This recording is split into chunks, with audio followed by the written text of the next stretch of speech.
Well, good morning. Welcome to Debbie's Back Porch. So glad to have you with us. Today I'm going to show you probably the most popular Chinese takeout meal, sweet and sour chicken. Now, there are lots of variations of sweet and sour chicken, and I'll talk about a few of those as we go along. Here are the ingredients that I used. You can pause and write them down. There are quite a few.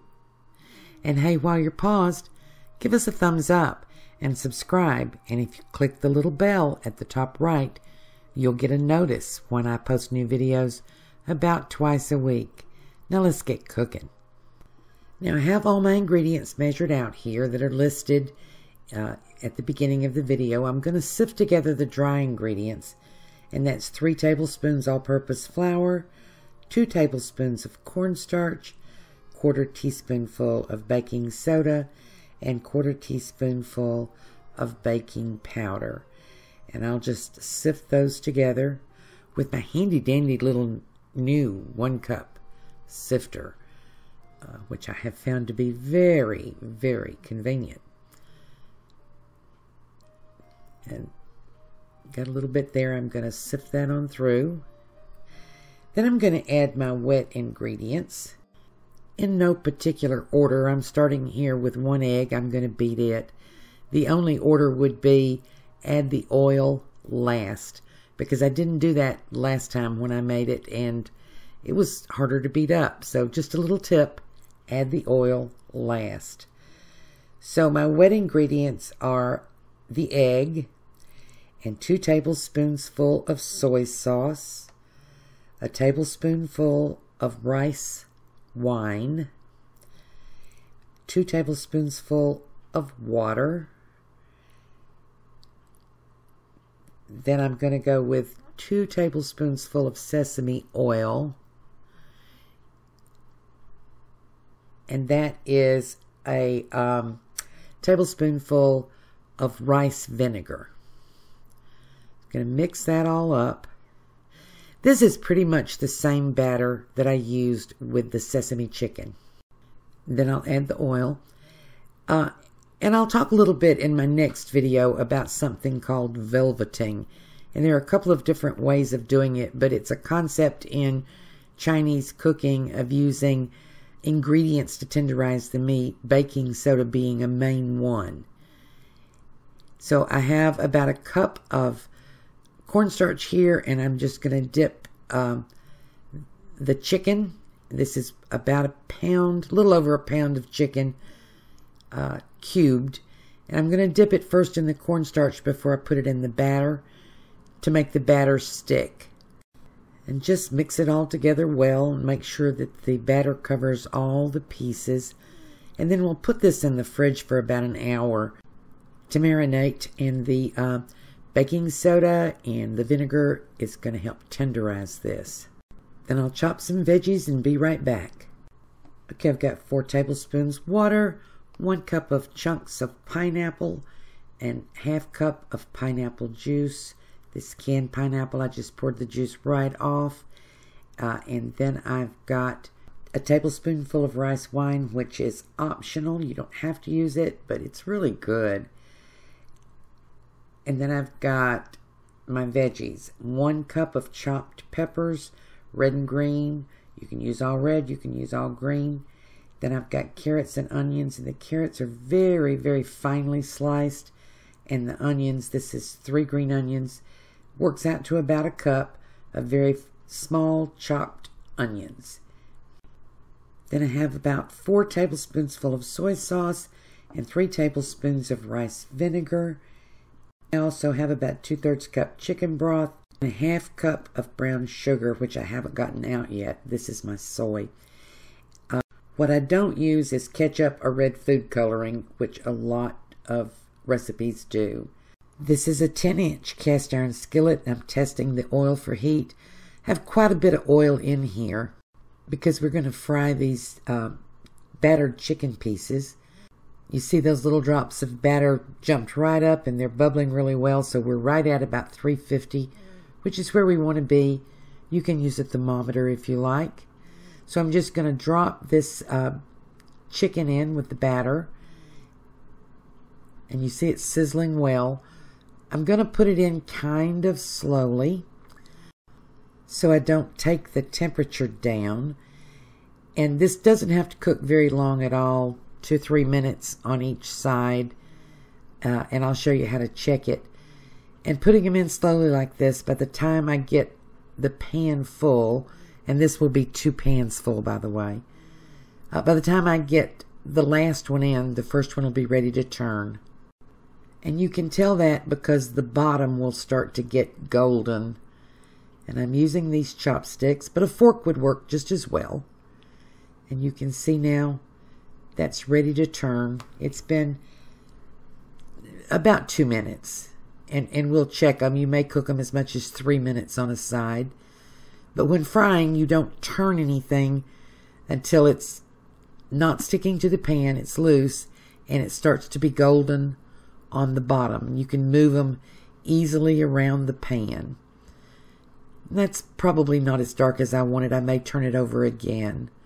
You do want to be careful not to overcook this. One of the benefits of the marinade that we made is that it helps tenderize this meat. And this chicken, when you cook it like this, it is just juicy and wonderful. And the pieces are very small, so it wouldn't take very long to overcook them. And this is how you check it. Stick your chopstick or your fork down in it. And if you see no pink juice running out, it's done. And that doesn't take long. I'll do another one. And see, there's a little juice coming out of that one. I'm going to let it cook a little bit longer. It's a good sized piece. So I know these little ones are going to be done. And I'm going to start taking them out. Let me flip them over again. And this was about 3 minutes per side. So I'll take out the small ones first. And then I'll get my spider to take out the bigger ones. And yes, if I were better, I would have cooked them and cut them in more uniform pieces. But I'm using thighs and it's not so uniform. And I will tell you that while this doesn't take long, you need to stay right with it because they will overcook before you know what's happened. So I'm going to take these out. By the way, if you don't have a spider, they don't cost much, and boy, I have found them to be very, very useful little tool in the kitchen. Do the next batch and be right back. I have the chicken draining on a paper towel in a bowl, and now I'm going to cook the veggies.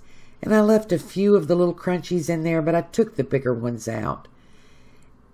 And so we're just going to saute these, and I think I'm turning my heat down just a little bit. Now let me mention, there is too much oil in this pan for the final product, but I left it in to get a good saute on these veggies. They don't need to cook long, 2 or 3 minutes, just enough to wilt them. But before I make the actual sauce, I will drain some of this oil off. You don't want more than maybe 3 tablespoons of oil left in here when we start to add our other ingredients. So I'm just going to, they've cooked long enough, and I'm just going to move them over to the side and spoon out this extra oil. And yes, I could have poured it off before I put my carrots and other veggies in, but they just cook so much more quickly this way. So now I'm going to spoon it out. And when I get it down to about 3 or 4 tablespoons full, I'll add the rest of my ingredients. Here is my pineapple. And by the way, I'm using pineapple in its own juice, no sugar added. I'm going to add brown sugar. I don't need the extra sugar in the pineapple. I'll just spread it out. Then I'm going to sprinkle the brown sugar over it, stir that in, and let it caramelize just a little on the veggies. I'm using the Splenda brown sugar substitute, which works really well, but of course just regular brown sugar would work well too. So I'm going to stir that around. These veggies, I think, are just about soft enough to eat, and they're looking and smelling great.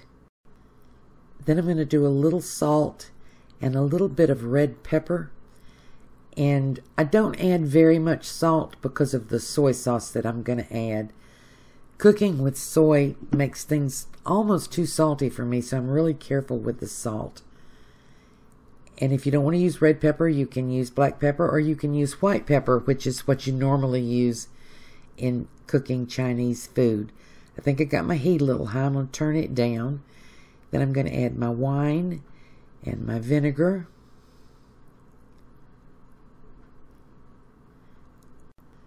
And you know, I just almost never cook with wine. I never find it necessary, but I've started using some sweet white wine in these Chinese dishes, and it really does add a good flavor. Here goes my pineapple juice. And somehow on the camera I missed putting in the chicken broth, but I did put that in. And then I'm going to add a little more soy. Let me talk a little bit about variations here. I mentioned earlier no red food coloring and no tomato ketchup. Lots of recipes call for both of those, or one or the other of those. And you can certainly add some tomato paste or some tomato ketchup if you want a little bit redder color. That's not important to me. The flavor is important to me, and I really didn't want the tomato in it.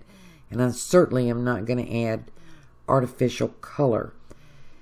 What we're going to do now is make a slurry of the water and the cornstarch. And I may not use it all. I'm just going to add it until the sauce thickens. And you can vary this now according to what you want, how you want it. You can add it all, and it'll get really, really thick. And then you can add more chicken broth until it thins out, and then you'll have more sauce. The way I'm making it, there's not a lot of sauce. It all sticks to the veggies and the meat. It's not going to run down on your rice. So a lot of this is your preference. I ended up using about 2/3 of the slurry that I made. I could make this much thinner, much juicier, more like a gravy than I did. So you can if you want to. This is the way I've come to like it. See how much I've got left there? And I made this in preparation for you. I made it a couple times, and I just prefer it this way better. But if you want yours thinner, if you want more sauce, use all the slurry and add a little more of the chicken broth. And you'll see when I plate this up that the sauce stays on the meat and the veggies. So you just decide. I'm putting the meat back in, and I'm going to stir it around just enough to get it coated, and I'll leave it in the pan to simmer just long enough for the chicken to get good and hot all the way through. Isn't that beautiful? Now I put some rice on right before I started frying the chicken, and it's done. It's just sitting there covered, waiting on me. This is about all we're going to have to do here. This looks good. I'm going to plate it up, and then we're going to have a wonderful dinner that we didn't call for takeout. We made it at home. I'll be right back. Now you could put this all on a platter, but I'm going to do individual servings here. And I'm going to do big individual servings. This should serve 4. It could serve 6. It's going to be 4 tonight. And I want you to look. There's enough sauce there. It's not runny sauce. As I say, you make the sauce to the thickness and texture that you like. This is just beautiful. It looks better to me than the stuff I sometimes get from takeout that's cherry red, because you know that's not real. But you know, if you want to put a little ketchup in it, you might like that. So time to dig in, and I'm going to dig in with chopsticks, even though I'm reaching around a camera and it's hard. See, I dropped it. I'm really not that clumsy when I eat. This is so good. You know, it's better than takeout as far as I'm concerned. The chicken is juicy and tender. The pineapple adds just enough sweetness. The veggies are not mush, but they're done. This is just great. And I have to tell you, my family is really, really happy. I hope you enjoy this. I hope you try it. I hope you love it. And I hope to see you again tomorrow.